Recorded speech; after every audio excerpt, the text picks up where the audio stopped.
Assalamu alaikum. My name is Rabia and I am a second year MBBS student at King Edward Medical University. Today, our discussion is going to be on NUMS test that was conducted in 2020. So let's get started.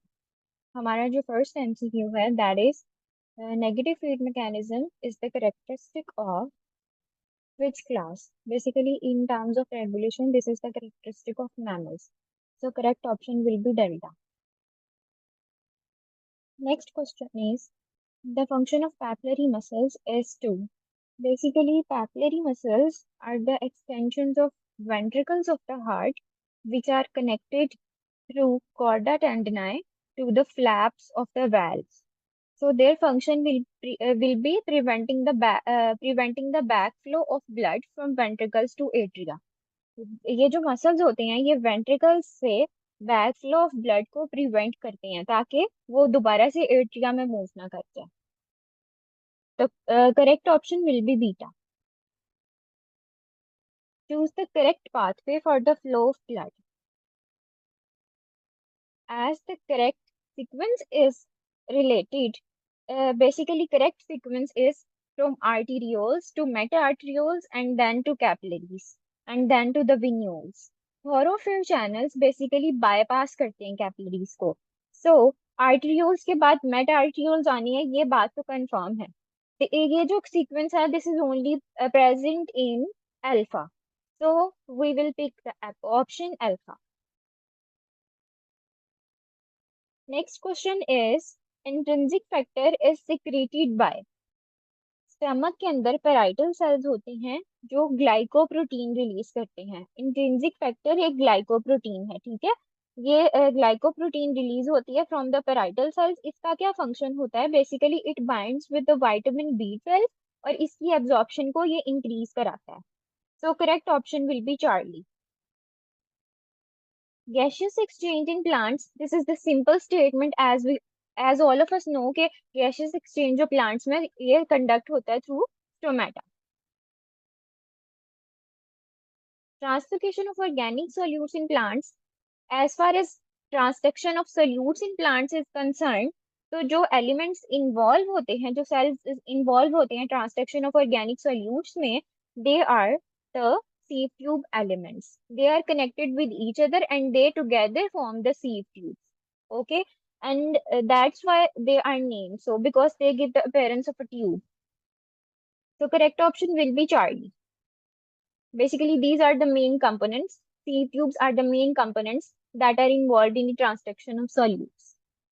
Next question is the only vein in the human body that carries oxygenated blood is pulmonary vein, and pulmonary artery is the only artery in human body that carries the deoxygenated blood.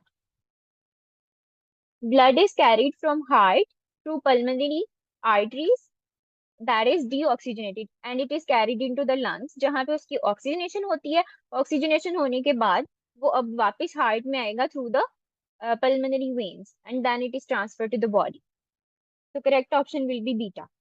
Next statement is the cells which play a very important role in developing immunity.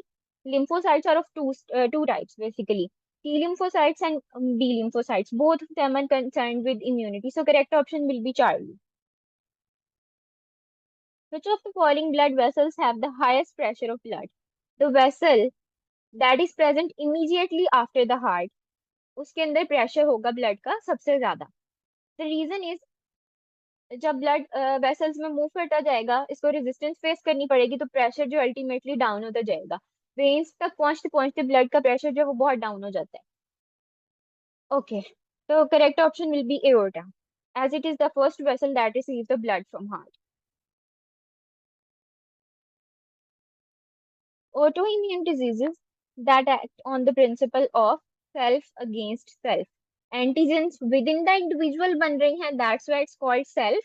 Against self means के body के जो the own cells of the body उनके against antigens बन रही हैं, that's why it's called self against self principle. Next question is NAD is an example of. It's the acronym of nicotinamide adenine dinucleotide. As its name shows, it's a dinucleotide. So correct option will be beta. What would be the number of nucleotides for a protein of 142 amino acids? Basically एक codon के अंदर 3 nucleotides एक amino acids के लिए एक amino acid के लिए code कर रहे होते हैं। तो सिंपली हम क्या करेंगे, नंबर ऑफ अमाइनो एसिड्स को 3 से मल्टीप्लाई कर देंगे और जो आंसर आएगा that will be the number of nucleotides and that will be Charlie 426. The basic structural framework of all types of membranes, lipids होते हैं, प्रोटीन्स होती हैं, that's why correct option will B Charlie. Non protein but inorganic detachable cofactor is called, it's the definition of activator, it's inorganic. और जो prostatic group होता है वो covalently bonded होता है, coenzyme that is loosely attached. और apoenzyme हम inactive enzyme को कहते हैं जिसका प्रोस्टैटिक ग्रुप रिमूव हुआ हो. जब वो प्रोस्टैटिक ग्रुप उसके साथ बाइंड कर जाएगा, उसका कोफैक्टर बाइंड कर जाएगा, तो जो उस एंजाइम की एक्टिवेटेड फॉर्म होगी उसको हम हॉलो एंजाइम कहते हैं.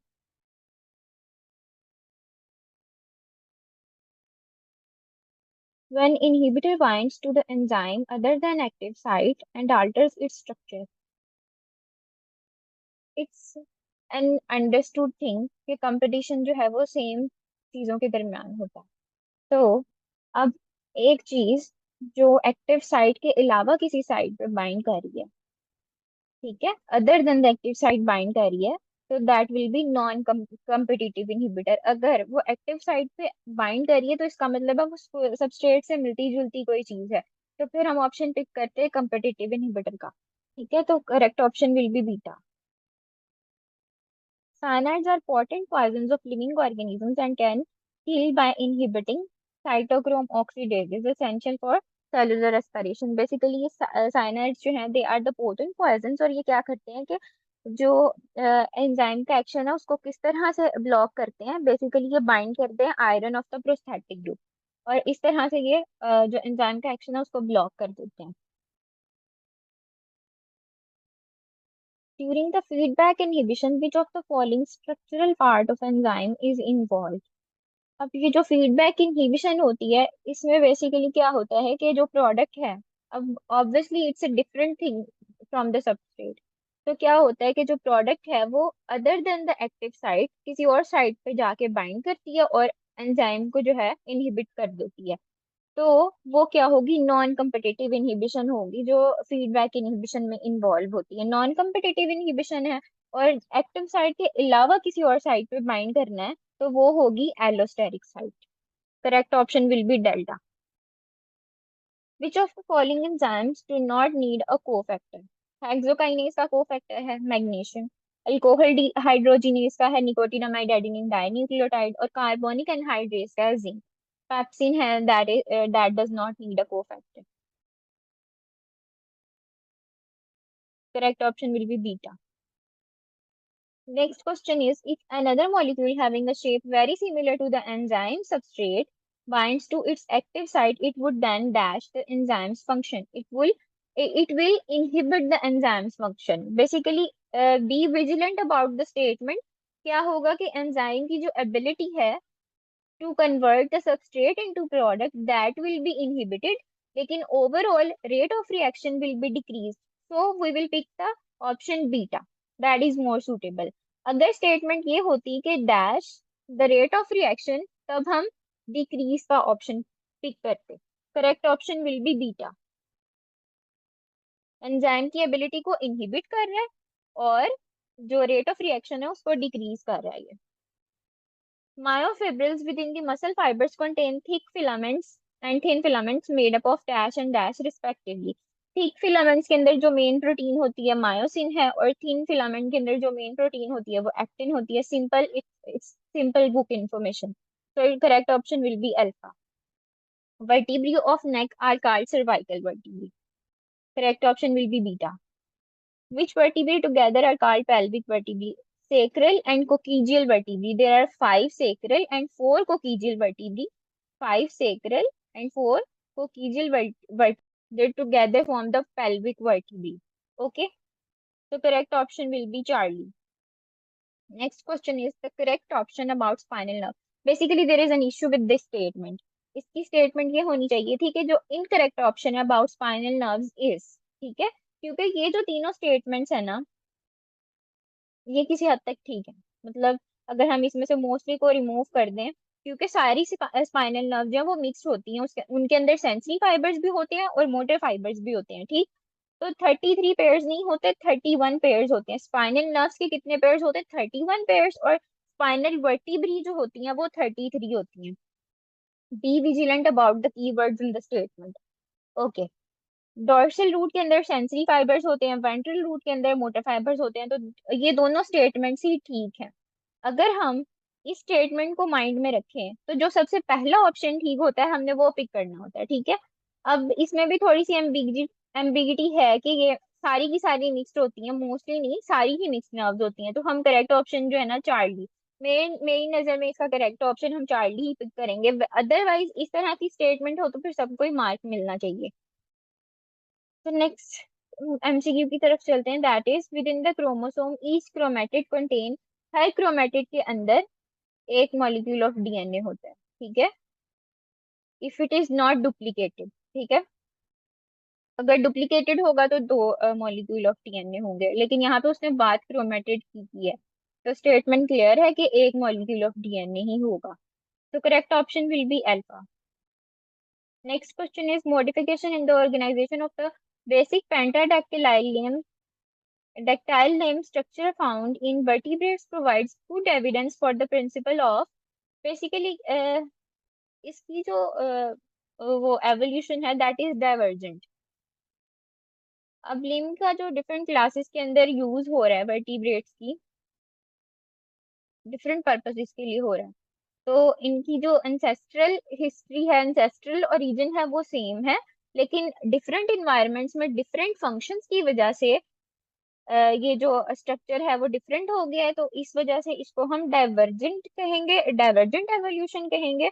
और ये अडेप्टिव रेडिएशन बोलेंगे कि इन्वायरमेंट की वजह से अडेप्ट हुआ, ठीक है।